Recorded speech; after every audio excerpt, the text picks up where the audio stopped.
again to another Purahome How to Do It video. Today what we're going to do is change the pre-filters on an Abatement HEPA purifier as well as the UV bulb. We have our technician Matt who's going to help us today. First step you want to do is shut the air cleaner off. Little green switch, and you'll hear it shut off as well. Okay, we can start on the top with the pre-filters. So you just open your black latch and the compartment access opens up. And the Cap 600 has two filters, a blue fiber trapper and a pleated Vaporlock. These filters get changed every 6 months. And what we'll do is we'll remove one filter at a time. So we'll start with the fiber trapper. You can see that this filter has some load on it.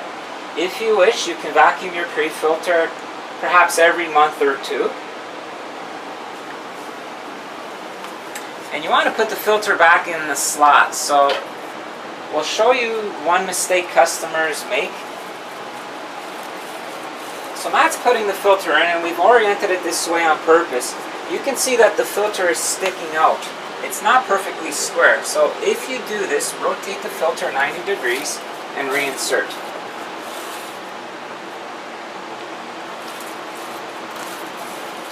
Now the filter fits better. Stage 2 is the Vaporlock filter. And this pleated filter may look cleaner. It's designed for finer particle that you may or may not see in gases and odors. And when you install a Vaporlock filter, you always want to install it so that you can read it. One mistake people commonly make is they put the filter in the wrong slot. The filter is designed to go in the proper bracket where it's sliding in right now. And it's installed so that you can read it with the arrow pointing down. In the space that Matt was just pointing to, we've seen people put the filter in there. That is incorrect. It will restrict airflow and the unit will seem louder. So now you've changed the first two pre-filters in the Cap 600. Proceed to close the compartment. Now what we want to do is change the UV bulb. And in order to do so, you need a Phillips screwdriver.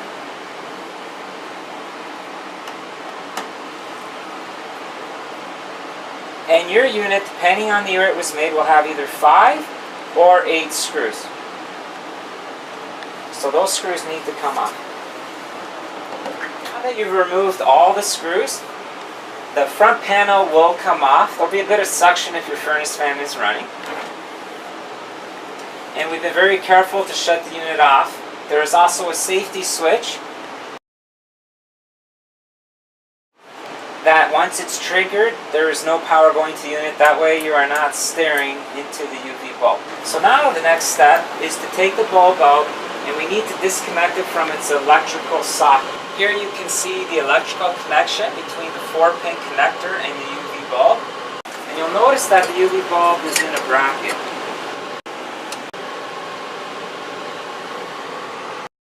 So Matt will pull the UV bulb towards him, and Matt has now unsecured it from the bracket. Now he is free to slowly jiggle the connection and get the bulb out. It may take a few jiggles back and forth.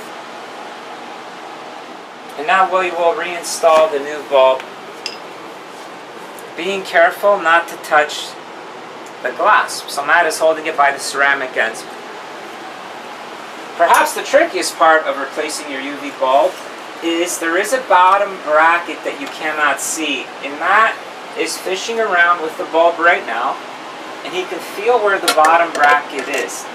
And once you hit the side of the bottom bracket, you slowly drag the bulb around, and it will eventually elevate and fit into the bottom bracket. Now you can see that the bulb is standing on its own, so Matt has secured it into the bottom bracket. The next step then is to reconnect the 4 pins to the electrical connection. If it does not fit, rotate the bulb 90 degrees so that the 4 pins will fit in, as it is not square.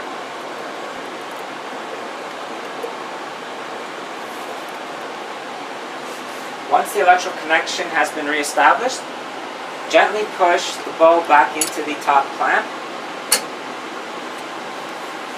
The next step then is to replace the front cover, noting that there are lips on the bottom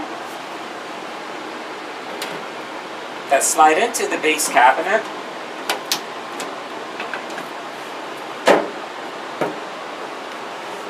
Good advice here is, instead of tightening the 5 screws immediately, install screw 1 and just install it loose. That gives you a bit of play to install the other 5 screws. Okay, now that the bulb is back in place and the cover is securely on, there is one final step. To turn the unit back on and to make sure that the UV glow indicator cap is lit. If you're not sure, a good idea might be to shut the room lights off. And you can see that there is a glow indicating that you have successfully replaced the UV bulb, and it is good for 1 more year. One final thing too is these UV bulbs, they are not meant for regular disposal, so please don't throw them out with the regular garbage. They go with hazardous waste. Thanks again for watching a Purahome how-to video.